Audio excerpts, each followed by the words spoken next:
You wear a folio wig. Yes, I wear the Gripper Sport. Gripper Sport? Okay. So how do you like it? I love it. It gives me a lot of security. I'm never worried it's going to like fly off my head or go anywhere, no matter what I do. And it's really easy to maintain. That's my favorite part, is that it has no tape involved and it's secure. Because even when I wear pieces with tape, they would kind of, as soon as I had any perspiration of any sort or any oil, the tape would separate it from my scalp and then it would feel loose again. And even when I do perspire with the gripper on, it stays exactly where it's supposed to. It doesn't slip around. So I like that. And I also like how easy it is. Like at the end of the day, all I have to do is like wipe it with a cloth, like a wet cloth on the inside, comb it out, and it's like ready to roll for the next day. Nice. So it's low maintenance, which I love. And it's 100% human hair, right? Yep. It's all human hair. And it has a lace front, so I don't have to have bangs. And I Completely can natural. also pull it back. And you cut those baby hairs or the natural hairline in, so I can wear a ponytail with it now. So you wear it in a ponytail when you run? Yes, I do. You're a runner? Yes. And I do still wear a headband with it just because it makes me feel better, and there's a lot of cute headbands out there Yes. too. But most runners wear headbands anyway just because it absorbs some of that extra moisture. Exactly. So. But, this is really breathable, so I still, if I sweat like anyone else, it's still going to kind of come to the outside. So, So the sweat doesn't, pull up Pool up underneath inside the and wig. overheat you, which other wigs will do, yeah. And so that's great. And it's also great that you don't get overheated because it has good ventilation on top of like letting moisture do what it naturally would do. Great. So, yeah. So why do you wear wigs, Lisa? I wear wigs because I have alopecia.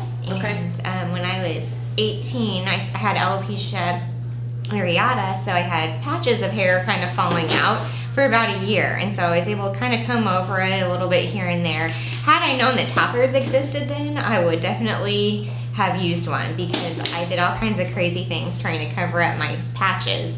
But I just didn't know that they were around at the time.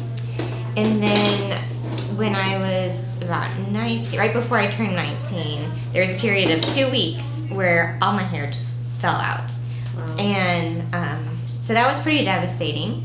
And I started wearing a wig at that point and just kind of was doing a lot of searching. I didn't know where to look to find a wig, where to go, what kind of wig I needed. I didn't know anything about wigs, what to expect price-wise, or anything. And I was just sad that I even had to get one at all. So I went, I ended up going to Iowa, which was quite a drive, to get a wig. And I got a synthetic wig. And I just stuck with that for about 8 years because I was kind of pretending like it wasn't happening. And I just kind of went with what I knew. And it was kind of hard because that wig, even though it was nice, it just, it didn't fit well. And it Not as wasn't good as the comfortable. gripper. No, not at all. And it definitely shifted around on my head. I was very self-conscious about it. And it wasn't great. And I didn't tell anybody. Even some of my best friends didn't know.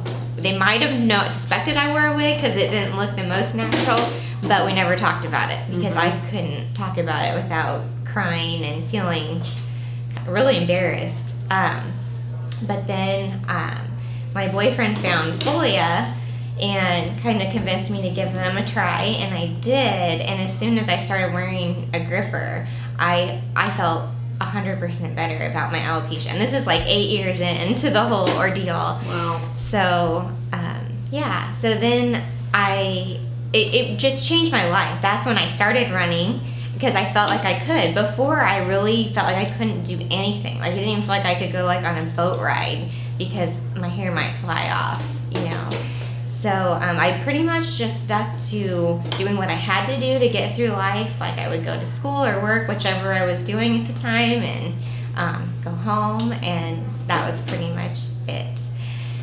But once I got the gripper, I felt like I could live my life again. And I looked in the mirror and I saw myself for, the first time in forever. And I was like, oh yeah, that's what I look like. So What advice would you give someone who's just experiencing hair loss to alopecia? What I would advise them to do is, you may not be able to really deal with it head on right away, and that's okay. My first word of advice is that you are going to go through the grieving process. So just expect that you're going to go through all those phases of grief. But while you're doing it, the biggest thing is to get back to a point where you feel like you again. And the biggest piece of that is looking like you and feeling like confident confident enough to go out and live your life, basically. So to do that, I believe you have to have a good wig. And so my advice is I lead them to where good wigs are and kind of show them what the options are and educate them, because there's a lot of education that goes to purchasing a wig. So that's my advice. I would just tell them about all the different types of wigs, what their options are, lay it all out there, have them try things on, and just go from there. But the biggest thing is finding a piece that will make you feel like you again, that enables you to live your life, not feel like you have to be stuck at home all the time. So. Nice.